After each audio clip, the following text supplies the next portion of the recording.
Bonsoir à vous, chers téléspectateurs d'Afro Info 243. Votre fidélité nous honore. Merci de nous compter parmi les vôtres. Les fils du pays Wazalendo montrent leur bravoure. Wazalendo à Nyangezi avec plusieurs victoires. Malgré les renforts rwandais, les militaires Tutsi rwandais ne gagnent plus le terrain. Les attaques sont à Nyangezi, comme je viens de le dire, sur la colline de Muhonu. Les gens qui connaissent très bien Nyangezi, une localité stratégique du Sud Kivu. Les attaques sont à proximité de l'Institut supérieur médical de Nyangezi, à quelques vingtaines de kilomètres de Bukavu. À Katasoma, dans le territoire de Kalehe, les enfants du pays continuent à maîtriser les rebelles Tutsi rwandais et qui fuient sans regarder en arrière. Les Wazalendo et l'armée régulière progressent toujours en territoire de Kalehe.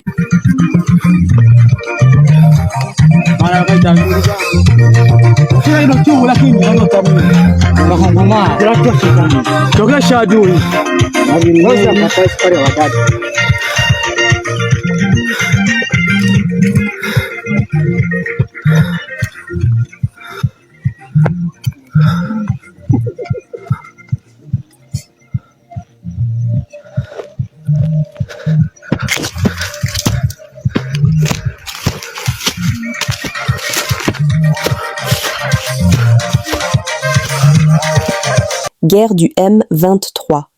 Si aujourd'hui les rebelles peuvent maudire aujourd'hui la décision de la fermeture des banques par Kinshasa dans les zones occupées, il est plus clair que la population devrait maudire avec fermeté à son tour la présence des rebelles M23 et ses alliés dans la zone, car selon Placide Nzilamba, secrétaire exécutif de la société civile du Nord Kivu, sans leur présence, toute cette souffrance n'existerait pas. Aucun État ne peut participer à une criminalité contre soi-même. Ce qui se passe dans les zones sous contrôle de l'AFC M23 est une criminalité tout simplement. Pays Placide Nzilamba, en tant que monétariste, ça m'intéresse un tout petit peu. La décision de la Banque centrale ou du gouvernement de la République d'imposer à toutes les banques, les succursales des banques qui sont sur les territoires sous occupation de ne pas fonctionner, c'était une bonne décision pour ne pas laisser ces aventuriers-là profiter de ce mouvement bancaire pour justifier les flux d'argent pas très contrôlés. Non, c'est une obligation déjà à partir des institutions financières internationales. L'État ne peut pas participer à une criminalité. Ça, c'est une criminalité économique qui est organisée là-bas. Et puis, si l'État allait laisser cette criminalité s'organiser, c'est que l'État participe. Donc, pour nous, c'est une décision responsable et qui démontre qu'il y a quand même des autorités qui comprennent la situation, malgré que cette population en dire effectivement. Mais bon, c'est la mesure, c'est aussi une part de sacrifice. Moi-même, je suis de là. Je suis contraint. Donc, ce n'est donc pas comme parce que les occupants ont un discours. Ils expliquent au peuple que c'est Kinshasa qui vous abandonne. C'est lui, justement, qui vous sacrifie. C'est le discours qu'ils essayent de passer là-bas. C'est la rise. C'est la rise. Et c'est un message à démonter. Parce que tout simplement, s'ils disent que les banques fonctionnent, qui autoriserait cette banque-là? Parce qu'ils sont allés très loin jusqu'à aller solliciter même un Swift Code. Depuis quand une rébellion a eu un Swift Code? C'est donné aux États, non? C'est comme les codes de téléphonie, plus 243, c'est pour les Congo. Il n'y a pas une rébellion qui peut aller dire, non, donnez-nous aussi les codes de notre téléphonie. Non. Donc, je crois que ce sont des choses... Les rébellions ont réussi dans les époques où le monde était encore loin d'une technologie adaptée aux affaires. Maintenant, nous avons une technologie et une sécurité technologique adaptée aux affaires. Donc, ils trouvent déjà ces blocages-là. Donc, pour nous, c'est une décision responsable, comme je le disais, mais aussi, c'est appeler cette population, comme les autres interlocuteurs l'ont dit ici, à cette capacité de résilience, à comprendre que la paix a un prix, que nous tous, nous devons payer, et c'est supporté mutuellement par ces appuis qui sont directs aux victimes et non passer par des schémas qui pouvaient privilégier plus encore les occupants qui punissent la population d'ailleurs. Parce que c'est du fait de cette rébellion que cette population est punie. Alors, pour nous, c'est dire, si aujourd'hui ils vont maudire la décision de fermer les banques, mais nous allons maudire leur présence sur le terrain. Qui fait, parce que même les banquiers, même les banques, si on allait les laisser, elles-mêmes allaient fermer leurs propres portes. Equity ne peut pas fonctionner avec des rebelles. Ou tu vas voir Raw Bank fonctionner avec les rebelles, Access. Non. Déjà, les obligations contraignent même les banques. Donc, pour nous, c'est dire, c'est un discours pour détourner l'attention du vrai problème. Le vrai problème, c'est de dire, ils doivent quitter, ils doivent rentrer de là où ils sont venus et laisser la population qui venait de commencer, comme je l'ai dit, une vie de relèvement économique très, très appréciée, je vous dis. Goma était déjà la deuxième destination de ce pays. Si tu voyais dans les vols à l'étranger, même ici à Kinshasa, les gens qui allaient à Goma par jour, j'allais te dire que non, c'est déjà une vie qui reprend, c'est déjà un peuple qui est capable de supporter. La contribution de la province Nord Kivu en termes de taxes au niveau du trésor public n'était pas non négligeable. C'était la troisième province avec la capacité contributive.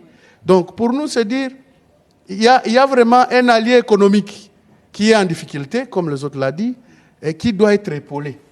Et être épaulé, c'est imposer la paix par toutes les voies pour que cette province redevienne congolaise et que nous puissions nous rassurer que nous contrôlons notre économie dans son entièreté. FARDC, il y a un seul président, Félix Tshisekedi. Il est le seul à avoir la légitimité. Le général-major Kizimu Mbuyu Stassine, commandant 14e région militaire et commandant task force ville-province de Kinshasa. Passation de pouvoir civilisée et apaisée. Et c'est moi qui avais sécurisé cette manifestation au Palais des Nations.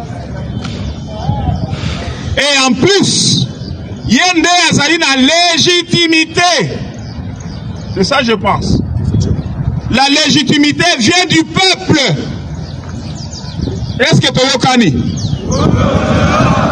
Ce qui est Zana Mutunayo votaki. Ok, batela ye na poche na yo. Mais na lobaka mikolo nyonso pression tango ekoleka okosanza ye parce que aza ya lokuta. Est-ce que tu Kani? Mokonzi azali moko, vote ya mokonzi azali moko.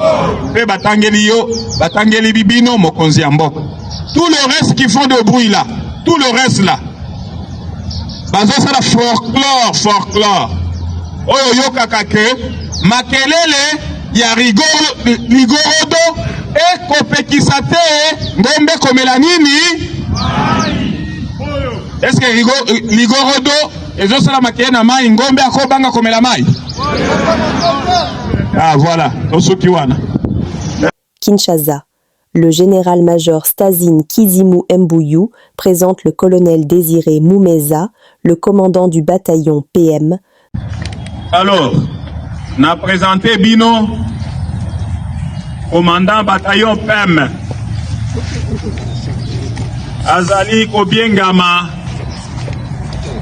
colonel Désiré Moumeza Impweni Yende Mutu Kobandalelo Akokamba bataillon PEM na place Oyo Mokonzi na ye azalaki Amati akomi général ake kosala musala mosusu basoda nyonso ya bataillon PEM basoda nyonso ya 14e région militaire basoda nyonso ya task force Uma basoda nyonso ya bataillon logistique oyo ezali awo soki bomoni ye botosa ye bopesa ye losako bosala oyo akosenga bosala parce que kouta na biso bakonzi pona bolamu ya mosala. Est-ce que toyokani? Nayebi ke bozana gardez-vous bokolobate. Donc ye wana commandant bataillon PM tozopesa ye bokonzi na ye asala sikoyo musala ndenge esengeli asala yango na ndenge leta pe bakonzi balingi.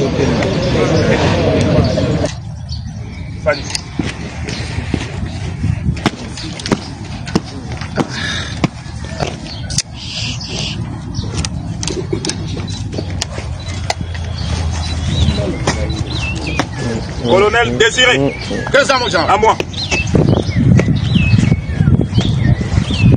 Je vous remets ces pagnons du bataillon PEM de la garnison de Kinshasa. Vous les défendrez jusqu'au sacrifice suprême.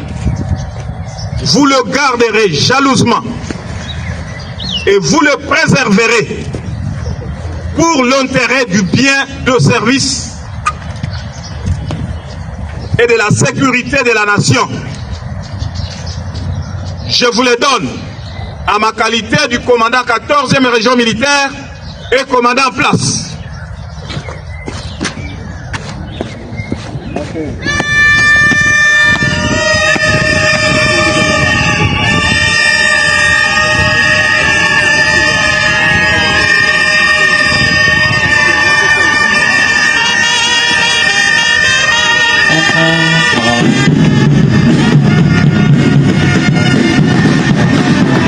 Nord Kivu, Forum de connexion commerciale, Ouganda RDC, plus de 80 chefs d'entreprise attendus. Le 14 octobre 2025, le vice-gouverneur en charge de la sécurité du Nord Kivu et M. Izangoma, consul de l'Ouganda, se sont exprimés à Butembo à l'occasion du Forum de connexion commerciale Ouganda RDC.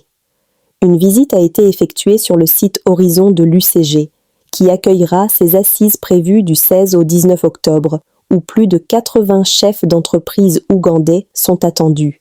Nous sommes là pour l'organisation. Nous allons recevoir de grandes personnalités, des officiels ougandais et congolais aussi, pour participer à ces forums économiques. Nous sommes aussi venus pour nous entretenir avec la FEC, parce que c'est une activité qui concerne exclusivement le commerce. C'est comme ça que nous sommes ensemble avec eux, mais en même temps la société civile aussi, pour nous aider dans la sensibilisation, afin que nos hôtes se sentent très à l'aise pendant ces 3 jours où ils sont avec nous ici à Butembo. Mais les opportunités, c'est la facilitation des affaires entre les deux pays. C'est sur ça vraiment qu'on va discuter, mais en même temps aussi tout ce qui est lié à la sécurité transfrontalière. C'est très important parce que nous sommes 2 pays voisins où il y a beaucoup d'activités commerciales et nous voulons vraiment que tout se passe très bien pendant que nos opérateurs économiques, même les leurs, quand ils veulent venir chez nous, qu'ils se sentent à l'aise. Et nous voulons que les séjours se passent bien. C'est déjà une ville mythique où ils reçoivent beaucoup de gens ici, ils sont très hospitaliers et nous voulons que les étrangers puissent sentir cette hospitalité-là à travers toutes les actions que nos compatriotes d'ici vont mener vis-à-vis d'eux. Déjà, à Butembo, la situation sécuritaire est calme. Ça, je rassure à tout le monde, mais en même temps, nous avons songé quand même à renforcer encore la sécurité, surtout que nous avons des étrangers avec nous, mais de ce côté-là, il n'y a aucun souci. Thank you very much. My name is Singoma. Oui, mon nom c'est Singoma. Je travaille à l'ambassade de l'Ouganda à Kinshasa. Et là, je suis comme point focal à Beni. In Beni. Thank you very much. First of all, nous sommes très heureux de l'accueil et notre gratitude à l'égard des autorités officielles congolaises pour les préparatifs et sous la coordination de son excellence monsieur le gouverneur. Et nous sommes là et tous les préparatifs vont bon trait à notre satisfaction aussi. Et le programme comme il est dicté, c'est déjà intéressant.